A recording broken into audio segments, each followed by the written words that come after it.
এগুলো কী মাছ বলো তো? এগুলো হচ্ছে শীতকালের পার্শে মাছ, টেস্টি টেস্টি পার্শে মাছ। তো ওকে ভালো করে মধু মাখিয়ে নিচ্ছি, নিয়ে আজকে বানাবো একটু শীতকালের সবজি দিয়ে এই মাছটা। তো তেল কিন্তু ভালো করে আমার গরম হয়ে গেছে, তো দিয়ে দিচ্ছি একে একে মাছগুলো।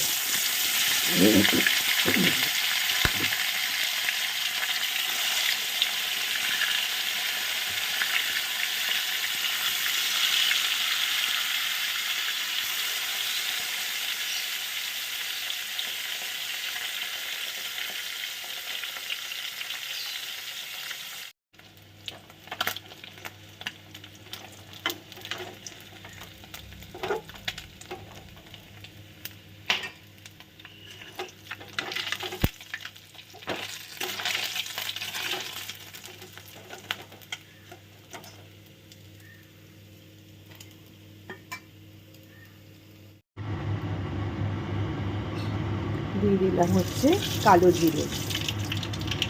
কালো জিরেটা সুন্দর করে একটু গন্ধটা বেরোলে, যদিও তেলটা খুব গরম তো ওই জন্যে কালো জিরে দেওয়ার সঙ্গে সঙ্গে কিন্তু সুন্দর একটা স্মেল বেরিয়ে যায়। দিয়ে দিচ্ছি কোচানো টমেটো আর হচ্ছে পেঁয়াজ।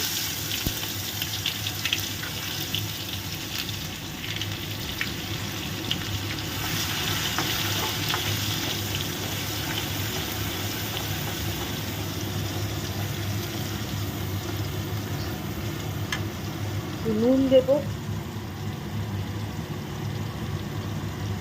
নুন দিলে হয় কি জিনিসটা নরম হয়ে যাবে, পেঁয়াজ আর টমেটোটা।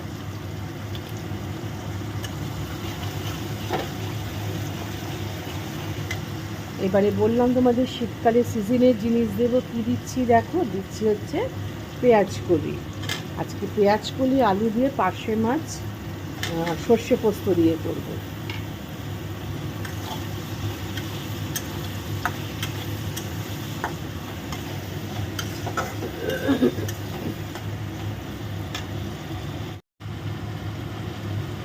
দিয়ে দিচ্ছি হলুদ। হলুদটা অল্প করেই দিলাম, কারণ যখন সর্ষে পোস্ত বেটেছিলাম তখন ওর মধ্যে একটু নুন আর হলুদ দিয়েছি, কারণ মায়ের কাছে শিখেছি যে সর্ষে বাটতে গেলে একটু হলুদ আর নুন দিতে হয়, নাহলে তেতো হয়ে যায়। তাই সেখানে দেয়া আছে, তো সেই জন্য এখানে খুব একটা বেশি দিলাম না।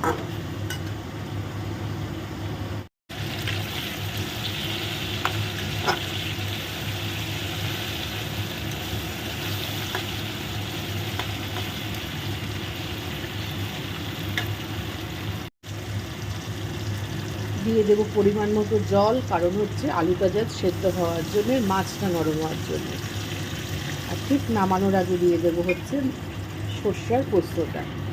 আগে দিলে কিন্তু ঝোলের বলে একটা তেতো ভাব থাকে, তাই আমি কিন্তু আগে কিছু দিচ্ছি না, তো আলুটা সেদ্ধ হয়ে যায়।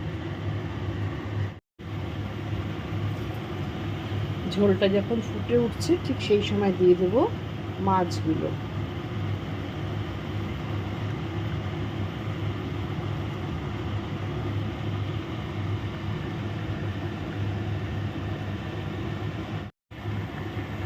ঠিক যখন মাছগুলোর সঙ্গে আর আলুগুলোর সঙ্গে সেদ্ধ হয়ে যাবে ঝোলটার সাথে, ঠিক সেই সময় দিয়ে দেবো।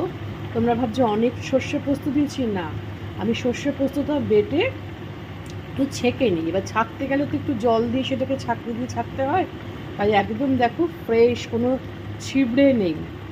বলে ওই ছিবড়েটাই নাকি শরীরের পক্ষে খারাপ, ওই জন্যে আমি একদম ছেঁকে ছুঁকে দিয়েছি। ঠিক এরকম যখন মেজারমেন্টে ঝোলটা থাকবে সেই সময় দিয়ে দেবো একটা কালো কাঁচা লঙ্কা। আমার ভীষণ ভালো লাগে এই লঙ্কাগুলো, জেনারেলি শীতকালেই কিন্তু পাওয়া যায়। তো দিয়ে দিলাম একটা কালো কাঁচা লঙ্কা, তোমরা ইচ্ছা করলে 2-3টে দিতে পারো। তো আমার যেহেতু মাছ অল্প ঝোলও অল্প, তাই বেশি আমি দিচ্ছি না। আর দিয়ে দিচ্ছি একটু সেন্টের জন্য একটু ধনেপাতা। এই ধনেপাতার গন্ধটাই কিন্তু অসম্ভব ভালো লাগে। দিয়ে একটু চাপা দিয়ে দিচ্ছি, গ্যাসটা আমি বন্ধও করে দিলাম।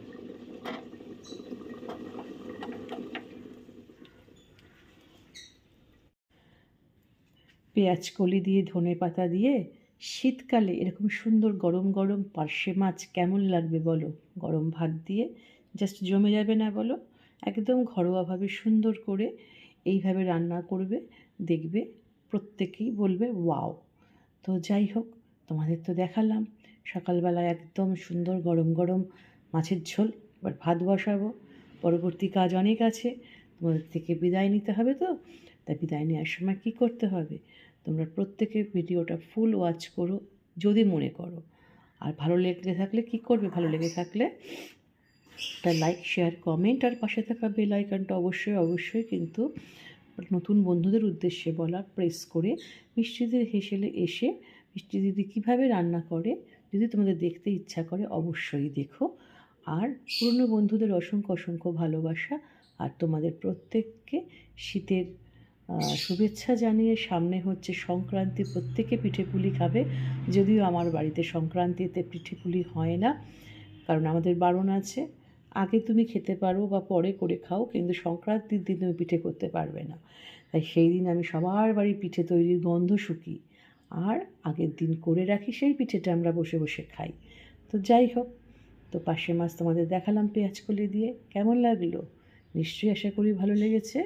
তাহলে চলো, আজকে তোমাদের থেকে বিদায় নিতে হবে। তো চলো তাহলে, তোমরা সবাই ভালো থেকো, সুস্থ থেকো, সাবধানে থেকো, নিরাপদে থেকো। আর প্রচুর প্রচুর শীতকালে খাও দাও, আনন্দ করো, ঘোরো বেড়াও, শরীরটাকে ঠিক রেখে। ঠিক আছে? তাহলে আজকের মতো বিদায় নিচ্ছি। টাটা।